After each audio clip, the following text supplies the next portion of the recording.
Hey guys, welcome back to Paracord Planet. I've got a quick knot tutorial for you today.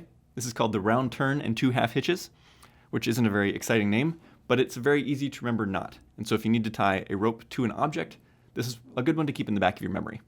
It's Ashley's Book of Knots, 1720. With that, let's dive in.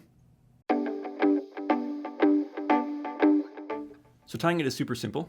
We'll just take that end of the rope and bring it underneath our object, wrap it once around, and then once more. So we have 2 full wraps. And then we'll bring that end underneath the standing end. We want this end to stay straight. And then down through this loop here. Pull that tight and do that once more. Underneath and down through the loop. That's called a half hitch. So that's 4 steps, but really only 2 because we repeat each one twice. And it makes for a very secure knot. This knot's also nice because it's pretty hard to mess up.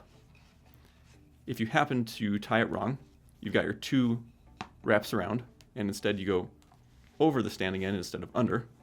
It still makes for a fairly secure knot. It's not ideal, but it does work.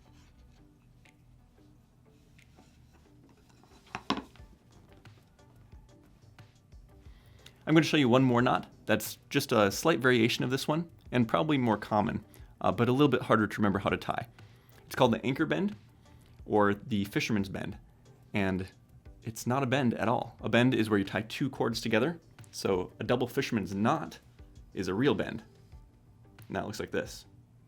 So the confusing naming aside, I'll show you how to make the anchor bend.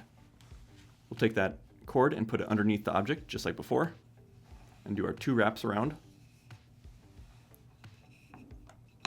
And then we'll bring that end underneath the standing end, just like before. But this is where it gets different. We'll pull up both of those wraps and stick the cord through that instead. Pull that tight, and then do our second half hitch.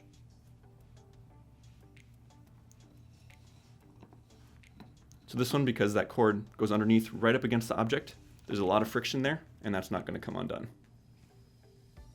So confusing naming aside, this is a very useful knot. And if you find yourself forgetting knots to tie in different situations and you're not really into knot tying as a hobby, this is a good first knot to remember. Thanks for watching, guys, and we hope to see you around in the next video.